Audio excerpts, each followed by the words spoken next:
اعمال میں بھی اللہ تعالیٰ نے بعض اعمال کو بعض اعمال پر فضیلت دی ہے. اسی طرح قرآن مجید کی بعض آیات کو بعض پر فضیلت دی گئی. حالانکہ کلام سارا اللہ سبحانہ و تعالیٰ کا ہے، لیکن بعض حصہ بعض سے زیادہ برکت والا ہے. حالانکہ سب میں ہی خیر ہے، سارے میں خیر ہے.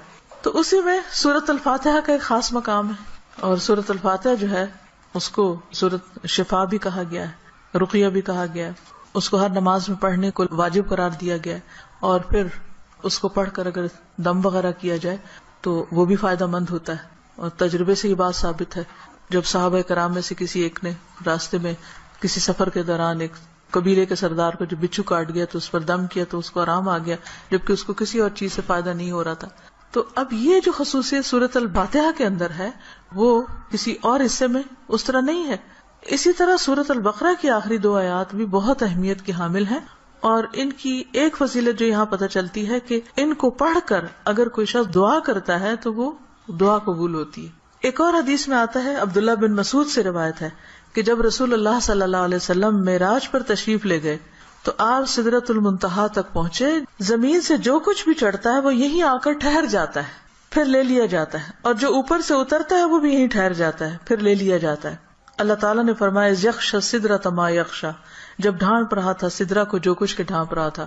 جب نبی صلی اللہ علیہ وسلم معراج پر تشریف لے گئے تو جو بیری کا درخت تھا اس کے اوپر جو روشنی تھی اس کی بات ہو رہی ہے.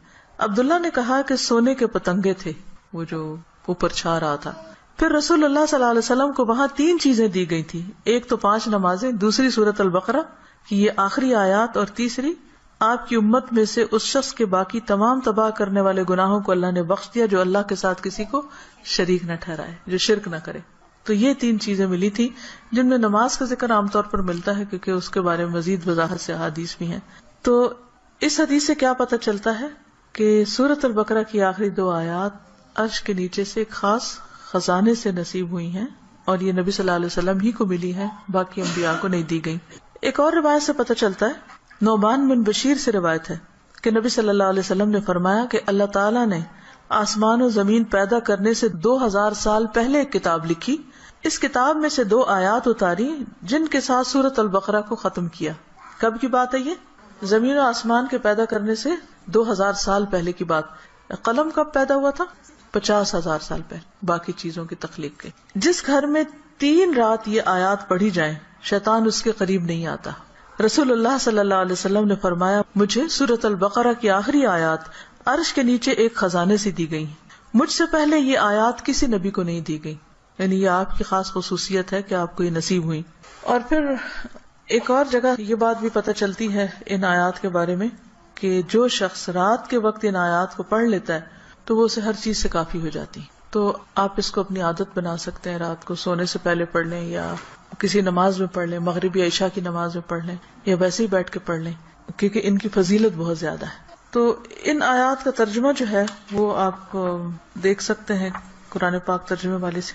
لیکن یہ ہے کہ جو خاص بات ان آیات میں کی گئی ہے، پہلے تو اس میں ایمان پر بات ہے کہ رسول خود بھی ایمان لائے ہیں اور سارے مومن بھی. کن کن چیزوں پر؟ اللہ پر، ملائکہ پر، کتب پر، رسل پر. دوسری اہم بات لا نفرق بین احد من رسلہ، کہ ہم رسولوں کے درمیان فرق نہیں کرتے. فضیلت جو اللہ نے ان کو دی وہ اللہ ہی نے دی، لیکن ہمارا کیا فرض بنتا ہے کہ سب پر ایمان لائیں. اور پھر صحابہ کرام نے کیا کہا، وقالوا سمعنا واطعنا، کہ ہم نے سنا اور ہم نے اطاعت کی، ہم ایمان لے آئے اور جو کچھ ہمیں کہا جائے گا ہم اس کو مانتے ہیں. ہمیں اس کے بدلے کیا چاہیے؟ غفرانک، تیری بخشش چاہیے. یعنی بندہ اللہ کی بات مانتا ہے اور اللہ تعالیٰ اس کے ساتھ بخشش کا وعدہ کرتا ہے. ربنا وإلیک المصیر. اور یہ بخشش کیوں ضروری ہے کہ اللہ تعالیٰ ہم کو معاف کر دے؟ کیونکہ ہم نے اللہ کی طرف پلٹنا ہے، لوٹنا اسی کی طرف، رجوع اسی کی طرف. پھر فرمایا کہ لا یکلف اللہ نفسا الا وسعہا، ہر بندے سے حساب اتنا ہی ہے جتنی وہ استطاعت رکھتا ہے، اسی کا مکلف ہے. اس سے زیادہ اس سے نہیں پوچھا جائے گا، چاہے جسمانی صحت ہو، چاہے مال ہو، چاہے اولاد یا عقل یا کچھ بھی.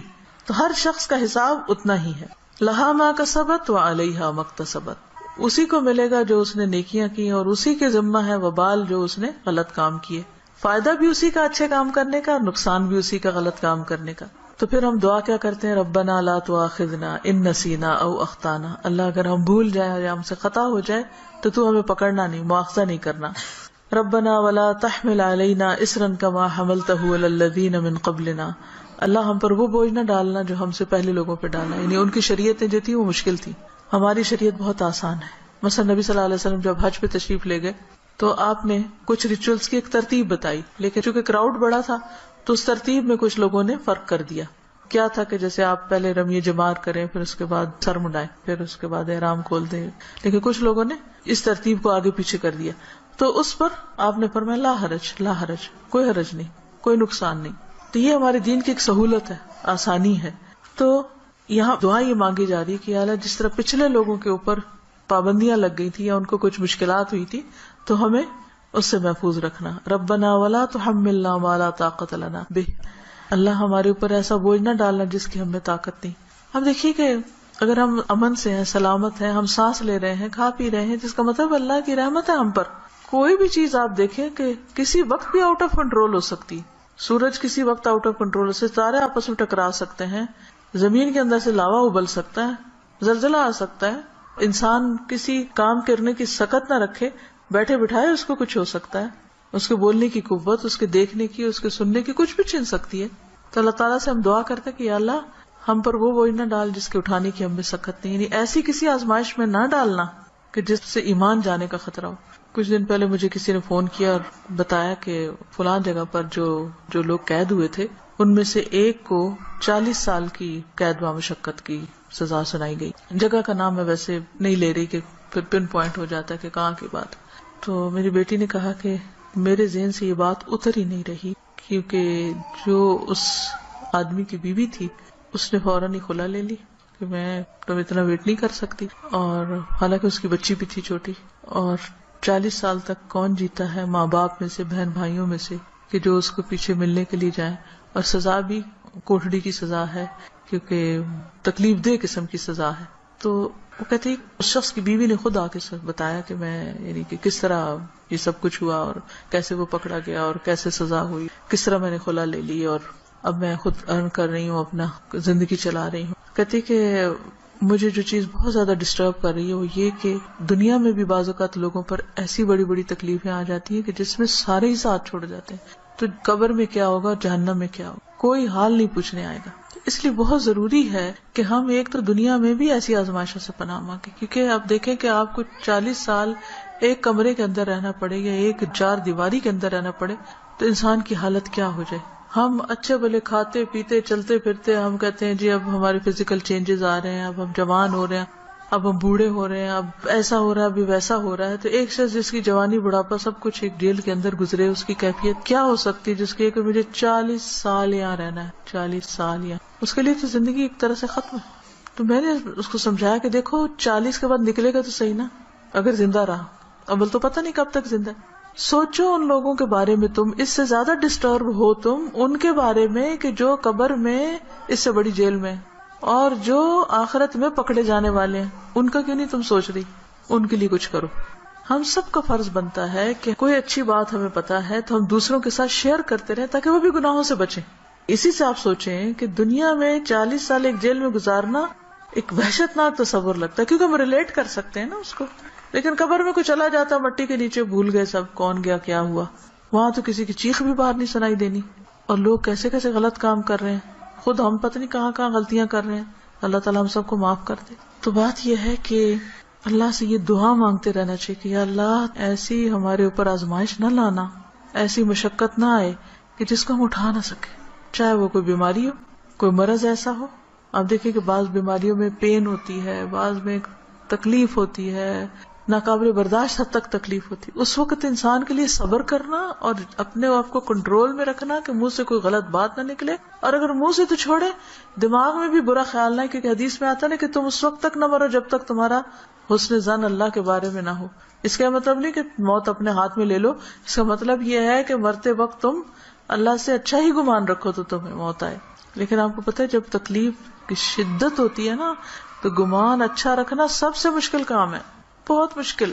اس وقت مایوسی کی طرف سوچ ہو جاتی ہے فوراً. تو ربنا ولا تحملنا ما لا طاقت لنا بہ، اللہ ہم پہ وہ بوجھ نہ ڈال جس کے اٹھانے کی ہمیں طاقت ہی نہیں. ہم بہت کمزور انسان ہیں، ربنا ولا تحملنا ما لا طاقت لنا به واعف عنا واغفر لنا وارحمنا. یہ جو 3 لفظ ہیں جب انسان پڑھتا ہے تو سوچتا ہے یہ ایسا کیوں ہے، معاف کر دے، بخش دے، رحم کر. کیونکہ یہ بہت شدید ضرورت ہے ہماری کہ اللہ ہم کو معاف کر دے. ہم بہت غلطیاں کرتے ہیں، یعنی اس میں تاکید اور تکرار ہے. واعف عنا واغفر لنا وارحمنا.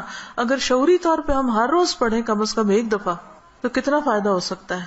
انت مولانا فانصرنا علی القوم الکافر. تو ہمارا مولا ہے تو دنیا میں بھی تو ہمیں کافر لوگوں پر مدد دے.